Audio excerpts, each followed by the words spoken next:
All right. So we are going to be talking about expectations. And this really started, there was so much going on when I was talking about solutions and service and how leadership is really about solutions, right? It's not just about sitting in some spot, because remember, leadership is about behavior, not about position, because you can lead from anywhere. Leadership is about behavior.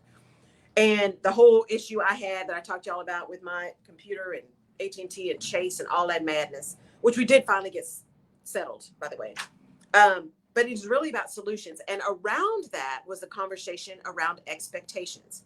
And that has come up again, at least for me, um, in understanding what our expectations are, how we set them, other people's expectations of us, how we manage through all of that, especially at this time of year, because we're going into or are in the midst of the holidays. Oh, happy Hanukkah, by the way. This is day 2, I think, of Hanukkah, of the 8-day celebration, for those of you who celebrate. And it's a really busy time. It's a really high pressure time. It is a challenging time for many. Um, it's just a crazy time of the year. So we are all also getting out of a second year of pandemic, and now there's some other variants, and we don't know what that means yet. So one, be kind, but also what are the expectations that are on us that we set for ourselves and that other people set for us? Because as we try to move through this last part of the year and try to just spend some time together and be grateful for what we do have, whatever that is. Be grateful for another day. If that's the most you can do, just be grateful that you are here another day, because starting with gratitude is always supportive and helpful and can put you in a different mindset. But sometimes those expectations that we've set or that other people have set for us put us in a different mindset. And so you heard me a minute ago say, oh my God, it's November 30th. That means we are essentially 32 days away from 2022. That's it, 32 days. And I don't know about y'all, but my list is long of the stuff that I need, quote unquote, need to get done by the end of the year. Right. And now I know logically, because I'm well, I may be a little crazy, but I'm not unreasonable. I know I can't get it all done. I know I can't. I know I can't. But it's still on the list. And so how am I managing those expectations? And one of the things, you guys know, I love my therapist. I've been in therapy forever. And one of the things she kept saying was, what is the one thing, right? What are the one or two things, maximum 3, that you're going to get done by the end of the year? We even had another conversation yesterday. She's like, so the 1 or 2 are now 10, right? So every day I add something else. But what are those expectations? And we talked a lot about that, about how we decide what is the most important and what value we assign to that and what value we assign to ourselves based on those expectations. And therein lies the problem. Therein lies the problem. So in this era of social media, and if you are an entrepreneur and you've got your own business, or if you are, leading a team, whatever that is, you're trying to decide what you're going to do, someone has set expectations for you that you are trying to meet. And the challenge is we sometimes internalize those expectations that started from very little. I'm supposed to be a doctor. I'm supposed to make the best grades. I'm supposed to be whatever. And people will live up or down to your expectations. So if you expect somebody to be nothing and do nothing, they will, because you're also not supporting them, right? So they figure, if you expect me to be nothing, then why should I even try, right? This is why we got to be careful what we say to children, because that stuff gets deep. Words matter and words get deep. So when we talk about those expectations, who is setting them? Why are they being set? Like, what is the intent of those? And then what's reasonable? What is reasonable? Because when I look at all the stuff that's on my list and what I'm expecting to get done, the first question I ask myself is my favorite question. Why? Why am I trying to get all of this stuff done? Now that leads you into a whole different rabbit hole of just madness, right? Because I'm supposed to, because I should be able to just get it done. Because. But the real question is, okay, well, but what happens if you don't? What happens if you don't get it all done? It's my business. What happens if I don't do it? It's just not done, right? It's next on the list. So you go back and look at these expectations and say, I've got a list of 400 things. And my list is close to 400. List of 400 things. What are the things that are truly going to be, one, catastrophic? Like blood on the floor, bones sticking out, catastrophic. Those need to be taken care of. Everything else can be prioritized after that. And here's the thing. Do you even have anything on your list that's catastrophic? Anything? Most of the time, the answer is no. There is nothing on my list that is going to cause a hurricane, my house to fall down, my health to go. Nothing on my list is catastrophic. Not a single thing. So I start from there. Okay, so that means that I can choose to do nothing. I can choose to do nothing. And we all have a choice. Now, we don't have the ability to be free from the consequences of our choices. So if I choose to do nothing, there are consequences to doing nothing. But I can do nothing because there's nothing that's catastrophic. So the expectations that everything has to be done, those are expectations I've set for myself based on something insane. Everybody else's expectations and training that I've had before, right? You're at that year-end scramble, especially if you come out of corporate. You're at that year-end scramble. You got to spend all of your budget by the end of the year because you want to make sure when they get ready to look at the next year, hey, I already spent it. So I need to make sure that what I said I was going to spend, I spend, so they don't take more next year because somebody's going to come back in February and say, oh, we need to redo budgets again, right? So I'm already starting with rehashing and reinvigorating in some cases and realigning the expectations. So if there's nothing catastrophic, then I can go back to the list and say, okay, what can I really expect myself to do? I can expect myself to do the things that are going to have the biggest impact on my business and my preparation for 2022, because I know me. And so while I could do nothing, me sitting for the next 30 days doing nothing is going to be all kinds of crazy. Because when January 1 hits, then I'm going to be like, I can't believe I just spent a month doing nothing. And now I'm scrambling and now I'm stressed out and now I'm all in dorsal and just want to go put a weighted blanket over my head and go to bed. So why would I make that choice? I'm not. So therefore I have something all the way in between doing nothing and doing everything. And I can go back and look and say, my expectations are that I want to be able to complete these things that are going to have the biggest impact on my ability to work on my business and not in my business. On my business and not in my business. So I'm trying to spend this last part of the year working in my business, right? Getting tech set up, getting email sequences. What is the content going to be? The content that I've already created, but I'm going to revamp for this new program, right? All of that stuff that is not necessarily busy work. It is strategic work because it is changing and clarifying and getting consistent and all of that kind of stuff, setting up content calendars, all of the kind of things I need to do because of how I know I want to show up next year. Right? So I can spend the time working in my business now, making a conscious decision to work in my business now. So that means I don't have expectations that I'm working on my business. So I don't beat myself up when I haven't made the extra phone call. I haven't sent the extra note. I haven't done the extra email. I haven't done the extra connections in December. I cannot give myself a hard time for not doing those things because I'm making a conscious decision to work in my business and not on my business. Now, that doesn't mean I completely go away. I'm still going to be posting. You'll still see the podcast. You'll still see this radio show, right? I am still doing things to ensure that I am visible and that I am showing up because I want people, I want to serve. That's the bottom line. I want to serve. And you can't serve if you don't show up. So I'm going to continue to show up and do those things. But I'm not going to put that additional pressure on myself to do them differently or do them bigger or do them greater in this last 32 days. That's ridiculous. It's not unusual for me, but it is ridiculous to have that expectation, right? So I am choosing to set an expectation that says, Laurel, you're going to work in your business because when you do that and get that completed, when January 1 comes, you are going to be so much happier because you're able to work on your business.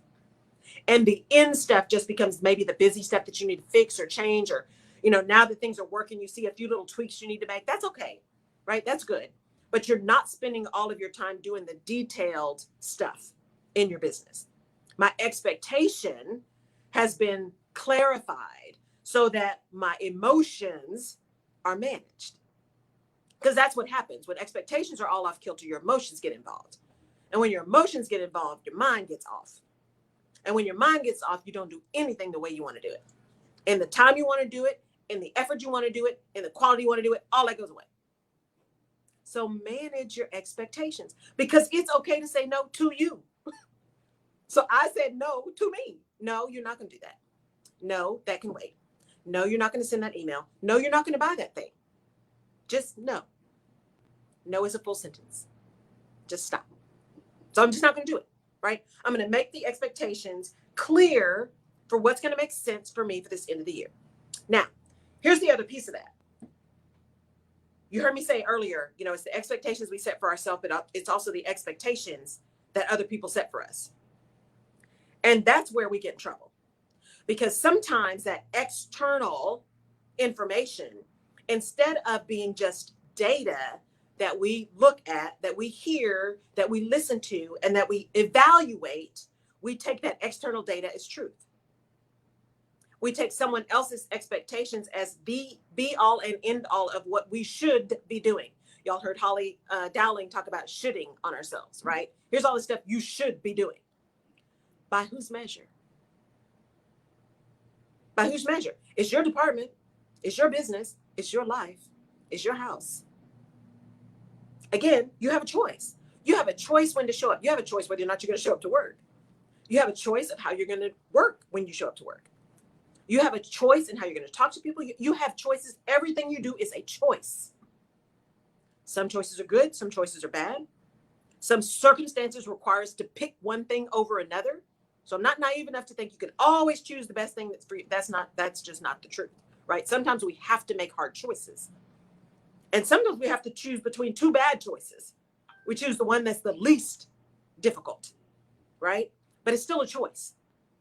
And so when you take that information in from somebody else who's setting expectations, you have to choose whether or not that expectation that someone else is setting is actually true and valid. Who are they? Are they a person that's really in your village? They've got your best interest in mind? Or is that someone who is, a secret hater who's just setting expectations, hoping that you will do that thing that's then going to undermine everything else you're doing? Because see, they hurt you and they're watching you, but they aren't necessarily supporting you. What is that song? The OJ's Backstabbers? Mm-hmm. Smiling in your face, right? So you got to pay attention to where your information is coming from and what their motive is. What their motive is. I'll tell you guys a story, and this supports this whole expectations piece. I was in graduate school and we were talking about diversity. It was the HR class. We were talking about diversity. And this was years ago. And the professor was talking about, what we're doing in testing and hiring and all this kind of madness. And the Harvard studies had come out that said, we did all of these long studies and we looked at resumes that had names that sounded more ethnic. And and the studies proved that if you had a more quote unquote ethnic sounding name, the likelihood of you being even chosen for an interview was much lower, right? So we had all that data. We're talking about all of that. And one of the people in my class, so I was at Indiana University, Kelley School of Business, and we were in cohorts. It was one of the first universities to do cohorts. So you went in, you had this same cohort. I was red. You had this same cohort. Our cohort was from 1 to 5 in the afternoons, right? That was when we met every day, 1 to 5 in the afternoon. But the professors rotated in and out. So you stayed with the same cohort in the same room and the professors moved in and out. And so there was a guy in my cohort and I would never forget because I was on the right side of the U, I think, and the left side of the U, and he was like in the center. And he said, well, I have this friend in California who was a member of the fire department, and they were all taking these tests to actually get on. And there was this guy who took a test, and he didn't have the same scores as my friend, but he got on.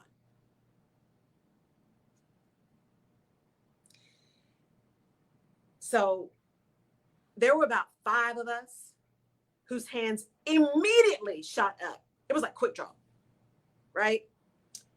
So I don't know why the professor called on me, but I guess probably the look on my face, because y'all know I don't have a poker face, probably the look on my face and how fast my hand went up. And here's what I talked about in the context of expectations / entitlement. I said, well, number one, to my knowledge, those tests and the scores of those tests are private information. Number two, the person who is telling you that they scored higher than the person who got the job has a vested interest in believing that his scores were higher. And they may or may not have been. And how do you know? Did he see the other person's test? Because if he saw the other person's test, how did he get them? And number three, it could be that they just liked him better than they liked your friend. How about that? Right? So is the expectation that because I want it, I am therefore entitled to it, so I expect to get it. And society at that point in time, and currently today, tends to support some of that expectation, right? And not manage expectations for people in certain cultures and in certain socioeconomic status and all of that kind of stuff. And at the same time, the other side of that coin is we expect those who are not, those who are marginalized, to behave in a certain way, to have a certain socioeconomic status, to have a certain level of education, to have a certain level of capability. We place all of these expectations on people that may or may not have anything to do with fact, that completely negate experience, that completely negate capabilities and innate skills and dispositions. But it's easy for us to set expectations because it helps us manage our own when we set expectations on other people. I expect them to behave this way, so then I know what to do, right? It's that plan B mentality. I expect them to show up this way, so then I know what to do. I expect to never get offered this job, so therefore I'm not even going to apply.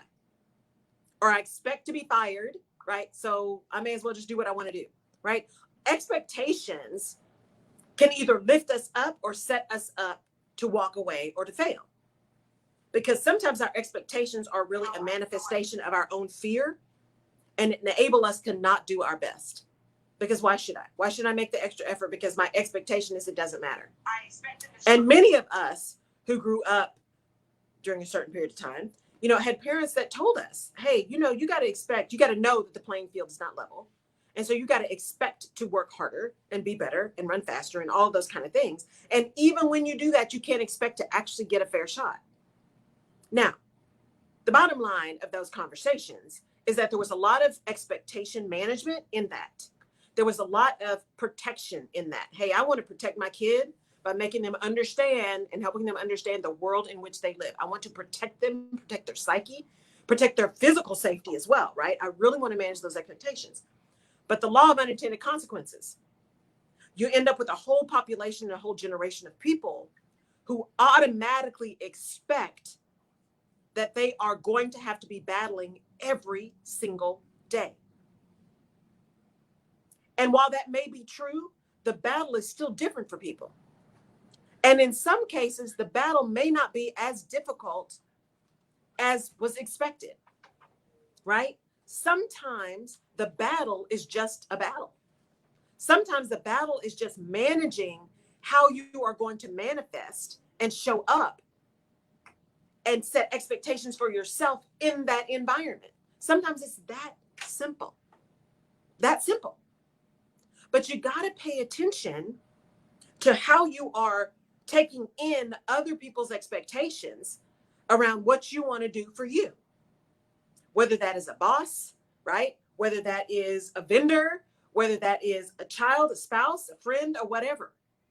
How are you taking in other people's expectations and managing those? How can you turn that information into just data that you can evaluate and then use as you need, as opposed to an instrument to bludgeon yourself with, a way to just beat yourself up for not meeting something that may not even be yours to meet. It may not even be reasonable, but you have owned it. I mean, you are sitting in it. You have covered yourself in the cloak of somebody else's expectations. And we all do it. Kids do it a lot, right? It's that whole idea of disappointment. I can work with somebody being mad at me, but man, somebody being disappointed, that like breaks my heart. And there are a lot of people like that, that the disappointment is so much harder to tolerate than anger. Like I've said before, when somebody's yelling and screaming and that's all they do, you can tune that out. It's just noise. It just becomes noise. But when somebody gets really quiet, when they say very few words, right? When they say they're just disappointed and that's all they say, that lands different. That feels different than somebody yelling and screaming at you. And what's challenging is we do some of that same stuff to ourselves mentally and emotionally. When we set up these crazy expectations that we don't meet, then we start having that same discussion that we normally have with someone else or someone else would have with us. We're having that with ourselves, consciously or subconsciously. Because if you go back and look at the places where you have not met your own expectations, what's the conversation you had with you? How did you feel about it? How long did you beat yourself up about not having met somebody else's expectations? How long did you beat yourself up? How much pain did you cause yourself because of expectations that you set that may not have been reasonable in the first place, but somehow you convinced yourself that that is what they were supposed to be? They're supposed to be those expectations, right? But really, they're not. They're really not. Expectations are some things that do drive us forward, right? There's some things that prepare us. There are some things that protect us in expectations. And sometimes setting low expectations is what you need to do. Like I said, when it comes to customer service, I said really, really low expectations. So then I can only be pleasantly surprised. And I'm protecting my own nervous system, right? I'm protecting my own state of mind. I just expect it to be shady. So that way, when it's not, I'm like, oh, that was really cool. Thank you so much for a great experience. But I'm not saying, oh my God, I cannot believe, and I'm not all upset. Because see, I didn't expect anything different. I just didn't. I expected it to be insane. I expected it to be painful. I expected it to not be what I wanted it to be. And then when it is, I'm like, oh, that is so awesome. That's so awesome. Now I can move forward. But I've had to manage my expectations because I know me. And part of that conversation I was having with my therapist is about, why I get so angry around these expectations when people don't meet my expectations. It's not just that normal. I mean, it is like stroke level anger. And I realized for me, because you got to know yourself, for me, I have such a high level, a high bar around just doing what you said you're going to do. That's it. I don't want extra. I don't need more. I don't need freebies. I don't need any of that stuff. But I do want you to give me what our agreement was, especially if I paid for it. And when that doesn't happen, it rubs me all kinds of wrong. Like deep down, ready to cause pain wrong. And it's not a reasonable wrong, right? It's not a reasonable anger. It is like an anger on a different level because I have such high, deep-seated expectations around just do what you said you're going to do. And that's also why I get so irritated at myself when I am like, man, Laurel, this is what you said you were going to get done and you didn't. Why are you procrastinating? You said you were going to get this to somebody and you didn't. You weren't a person of your word, right? Because our parents always told us, even if you have nothing, if you have a good name, you have everything. Be a person of your word. If you say you're going to do it, do it. If you give somebody a timeline, meet it. If you can't meet it, give people early warning that you can't meet it, right? So people aren't scrambling and counting on you and then being disappointed because you just didn't make it happen. It is important that you do what you say you're going to do in the way you say you're going to do it in the time and quality you've agreed upon. That's operating with integrity, right? That is really showing up in a way that people begin to trust, including when you come back and say, you know what? Here's the additional after acquired information I have that is making this delivery or this deliverable different, impossible, timing change, whatever it is. Just have the conversation. Just have the conversation so that people understand what to expect and why. And understand what it is about your own expectations that may drive you to this point of just insanity, right? That anger, that fight, flight, or freeze, that true fight mode. And here's the thing, right? If we're being really honest, when we talk about those things that really upset us when someone has not met our expectations, what makes us the angriest and what makes it the hardest is that in many cases we have no recourse. We can't make them do what they said they were going to do. That's what really makes it so horrible and makes us so angry, because we have no recourse, right? Because even if we change vendors or we go buy it somewhere else or we go do something else, we have had to make the extra effort. We have had to make a change because that person didn't do what they said they were going to do. So our recourse is to go somewhere else. Our recourse is to do something different. We don't necessarily get the recourse to make them do what they said they wanted to do. And that's what makes it so hard and makes us so angry. Don't be that person, right? Don't be that vendor. Don't be that leader. Don't be that colleague. Don't be that friend or supporter that causes someone to feel like they have no recourse, that they can get no satisfaction from the thing you committed to do. Now, I'm not talking about fringes, right? I'm talking about that reasonable middle that's in the middle of the normal learning curve, right? The reasonable people. I'm not talking about the fringes that are just, yeah, we got to work with that, right? I'm talking about those of us who just have just pretty decent expectations and just want decency and kindness and clarity. That's all we want. We're not looking for extra. We're not looking for free. We're not looking for you to, to get over on people. We're not looking for any of that. We're looking for reasonable interactions. That feeling that you have no recourse, there's nothing you can do to fix it or change it, can be so debilitating. It can make you angrier than you've ever thought. It can also make you just freeze faster than you ever thought. You just don't know what else to do.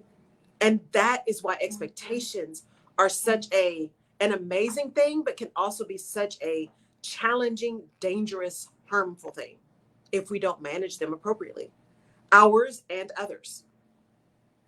For leaders, it's so important to be clear. I always say it's not unkind to be clear. When you go back and you're doing performance reviews, when you're doing check-in discussions, when you're doing all of those kind of things that have to do with employees or colleagues or people that you're having to have performance conversations with, if you peel back the layers of when there's been a disconnect of someone's performance or lack thereof, 9 times out of 10, it's going to come back to a lack of clarity around expectations, theirs and yours. Were you clear on what you expected them to do? When, how, what quality, where, what tools, all of that kind of stuff, right? As leaders, we are responsible for being really clear about the expectations we're setting and why we're setting them. So people understand the why. Even if they don't like the what, they understand the why. And then they have a choice, right? They have a choice. They're not free from the consequences, but they have a choice. But we also as individuals have to make sure we're managing our expectations. Now there's all of this challenge around, the future of work, how we're going to work. Do you have to go into an office? Do you not have to go into an office?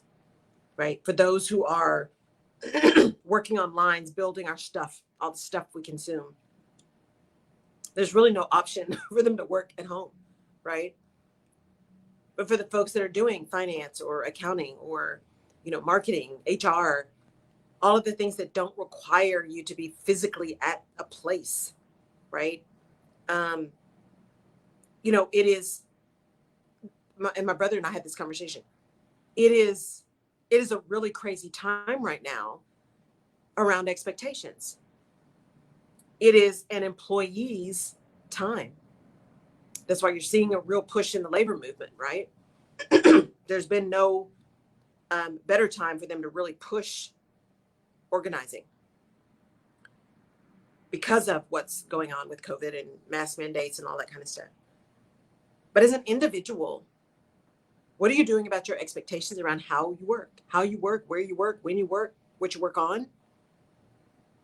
Yes, it's a time when you can have some requirements that are not necessarily seen as unreasonable anymore. Working from home, not working 80-hour weeks, right? Reasonableness.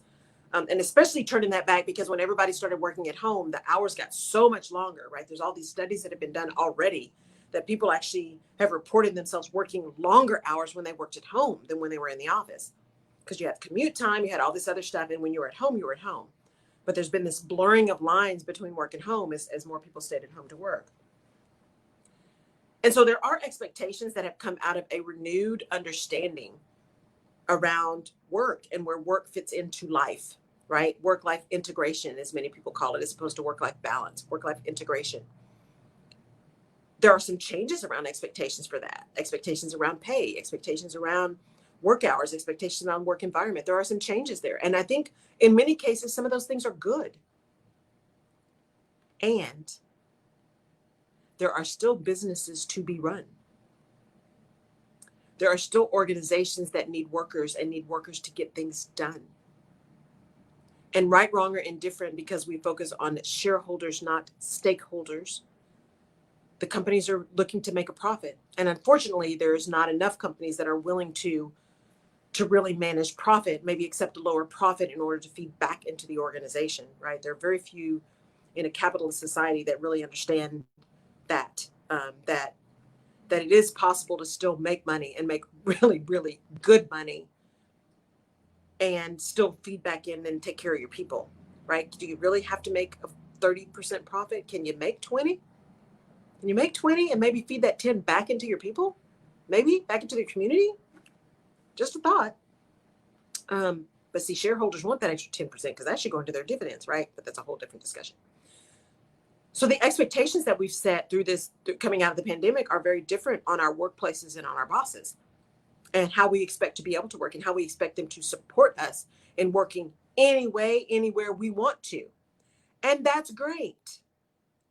But businesses also have a choice in how they want people to work. They can no longer say it's not possible to work from home, right? That's just a lie. We've demonstrated that it is possible to work remotely. So that is no longer a story that organizations can tell with any kind of credibility, right? Because it's just not true. It's just not true. But organizations can say, you know what? We relish our employees being here and the camaraderie and the connection and the community that is built when we are in these offices together. We relish that. That is a key piece of our culture. We want people to be together, physically together. That's important to us. Organizations can say that, and they can require people to come back to work. It is their prerogative to do that. It is your prerogative to say, well, then I got to find something else to do, right? You have a choice, but it is okay for businesses to say, you know what? We want people to come back. It's okay. So don't get mad at them. It is a choice that they are making. Now, they are also not free from the consequences of that choice on their ability to attract and retain talent because of people's expectations, right? But companies have a choice in deciding and setting expectations around how work is going to get done for their organization. And even if they are letting people be remote, what their expectations are, how they expect you to work. Are they going to put trackers on your computer, right? How are they going to do hours? All of those things, they have the right. They are paying you a day's pay for a day's work. They are expecting to get what they paid for, right? And again, that's a whole different conversation, delving into the disconnecting culture and expectations around, work style and how much people are working for the money they're getting paid. But in general, around the expectation conversation, it is okay for companies to expect people and to require people to work in a certain way and to be clear about those expectations and why.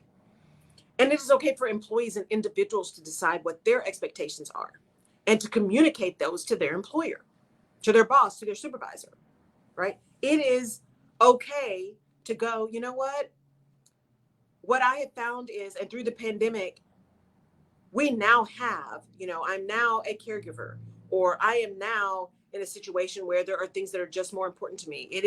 I will absolutely get things done. I will be efficient, but this 4-day work week is really important to me now. And it is okay for you to be very clear about your expectations with your employer.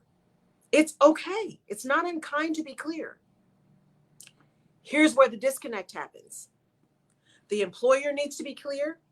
The employee needs to be clear. And where there's a gap between those expectations, then someone's got to make a decision. The employer, if they get enough of those same demands from enough of a population of people, if they have the systems in place and the communication lines in place that they can understand that and have that data, then the employer can make a definitive decision around making a change in the way they do work, right? If they get the data that says, you know what? We got more and more people who really are needing and wanting, and in some cases demanding this thing. Can we support that? and making a definitive decision. And then once they make that decision, announcing the decision, communicating the decision, and the whys around the decision, right? So that gap, it's okay for the employer to take data and close the gap. The individual can also decide how to close that gap. And sometimes it's, you know what? Okay, I understand. Don't be mad. I understand what your position is. I understand what you're going to do. And then you make a decision as to what you're going to do as an individual. And you don't need to announce it. You don't need to walk around huffing and puffing. You don't need to, shout it from the rooftops. You make your decision, you make a plan, and you take action. Pretty simple. When I decided to leave, I knew what I was leaving. I knew exactly what I was leaving. I knew what was going to change, and more importantly, what was not going to change. And the things that weren't going to change were no longer tolerable for me. They just weren't. But that was about me. Why am I mad? I shouldn't be mad. I can be disappointed. I can be upset, and upset for my team, right? And upset for the people that I know are having to still manage through all of that madness, right? I can be upset about it. And I can be disappointed in the fact that from my perspective, the organization just didn't get the stuff that was fundamental to me. It was just basic to me. But I can't be mad because I have a choice. And I made the choice that was the right choice for me. And that's how you know that your expectations are at a place where they are not only reasonable, but they are tied to something that's important to you. You're not mad anymore. You still may be disappointed. You still may be upset, but you don't have that crazy anger where you just want people to feel the pain because you're upset. If you're still there, you still got some stuff to work through. When you get to that peace, that's when you know you are really clear. Again, you can still be upset, right? You can still be disappointed. But that anger, that unreasonable anger, when that's still there, there's still stuff to work through. When it's just upset and disappointment and resolution, you know you're where you're supposed to be. Now, of course, sometimes you have to leave because it's not tolerable.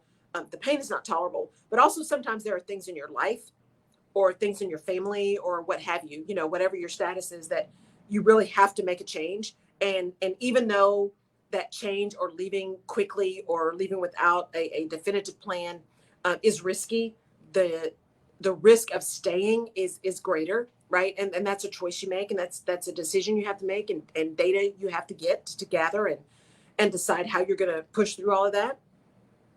And manage the expectations of what that means when you decide to just take that leap. That's okay, right? The whole thing about expectations and managing yours and understanding others is being able to move with those expectations in mind. The good, the bad, and the ugly.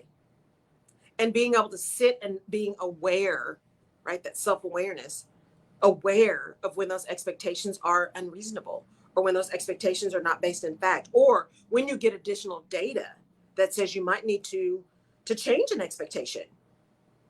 They're your expectations. You can change them anytime you want to. They're not set in stone. Even leaders, your expectations of your people. Are you paying attention to what's going on in your business? What's going on in your department? What's going on with your customers? What's going on in the environment, right? In the community you serve? Is there data that's telling you might need to change expectations around something, and then communicate that to your people so that they know how to respond? Good morning, Dr. Pearson. It's okay to change expectations and to let people know you're changing expectations. It's all right. Because with time comes more information. And with that awareness comes a strength and an ability to sit in confidence around changing expectations and managing through that change. Understanding that new data may mean new adjustments. Understand that you might have to flex a little bit, be a little bit more adaptable. Don't get so tied in stone to something that after acquired information that tells you need to do something different is ignored. And then be surprised by the pain that happens because you didn't make the change that you probably needed to make. It is okay to change your expectations. It is okay to manage through new information. And it is important. It is critical, actually. It's critical that you understand and set reasonable expectations for yourself. And I don't mean that you don't set big goals, right? I don't mean that you don't stretch yourself and and believe in possibilities, right? And sit in possibilities and take action that will give you the highest probability of achieving that thing you want to achieve. That's not what I'm saying. I'm not saying sit and just wait for it to come to you. You have to be in action. What I'm saying is don't allow expectations that may be unreasonable, unwarranted, unfounded, way too high pressure to take you to a place of judgment of your possibilities. Don't let unmet expectations translate into unworthiness or inability or lack of competence. If you're going to do a postmortem, if you're going to evaluate what happened, evaluate it all. Evaluate holistically. Were my expectations wrong in the first place? Were they even mine or were they somebody else's? Go back and evaluate what you have been dealing with before you just beat yourself up and say, it must be me. I'm not worthy. I'm not enough. I can't. I'm not smart enough. I'm not good enough. I'm not skilled enough. I'm not whatever, insert thing here, to beat yourself up because you haven't met expectations. And sometimes it's easier just to wallow in the failure than to take that failure. Hey, Pete, take that failure, evaluate the failure, learn from the failure, and move forward, including if that means just taking a quick little detour. Detours are okay. Setbacks happen. Sometimes that setback is setting you up for an amazing comeback. I love that statement. I keep seeing that places. And the analogy, what was it? The archery analogy, right? In order for the arrow to fly forward, it has to be pulled backwards. It's okay to go back and look at stuff, right? That's what great project managers do. That's what great leaders do. Anytime something is quote unquote done or over, or even just periodically, people go back and look at what was planned, what was expected, what actually happened, and where was the gap. And then when you see the gap, why did that gap happen? Because that's an opportunity for learning and adjustment and resetting. If you give yourself the opportunity to really evaluate and to evaluate in a way that is with no judgment, at least no judgment from a personal perspective. It is an evaluation of the effectiveness of action that was taken, the impact of that action, right, on the outcomes that were wanted, and whether or not your expectations around that action were accurate. And if not, how can you reset your expectations? It's the same thing when you talk about performance, right? You've set expectations, somebody else has expectations. The conversation is around the behavior that was observed that had an impact on the outcomes, good and bad. And so you want to address the behavior and the impact that behavior had on the outcomes. You are not passing judgment on someone's character. You are evaluating and understanding and responding to behaviors against expectations, which include expected behavior and expected outcomes and expected achievements. So going into this end of the year, this last 32 days, not even quite that, because we're almost at noon, right? Eastern. This last 31 and a half days that we're talking about, how can you really think through and evaluate the expectations that you're setting for yourself and setting for others for the rest of this year and then going into 2022? Because I don't know about you, but I am determined that 2022 is going to be a fabulous year. I don't know how I'm going to make happen what is on my heart to have happen. I have no idea. The how is elusive. But as I've been told by many coaches, the how is none of my business. The how is not the focus. Keeping my eyes on the prize, the what. What is it that I'm trying to achieve? And then being an action that is keeping that in mind and moving forward that way. That's the thing. That's the thing, right? I don't know how I'm going to do it. But I tell you what I'm not going to do. I'm not going to just sit and hope and wish. I'm going to be mindful. I'm going to be prayerful. I am going to listen. I'm going to sit still. I am going to surrender.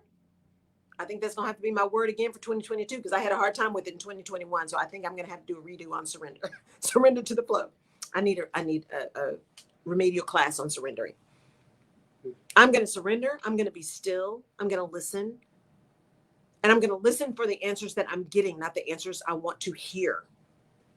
I'm going to listen. And then I'm going to respond in the best way I know how with the skills that I have, with the information that I have. I'm going to work to get data and real information. I'm going to work to be discerning.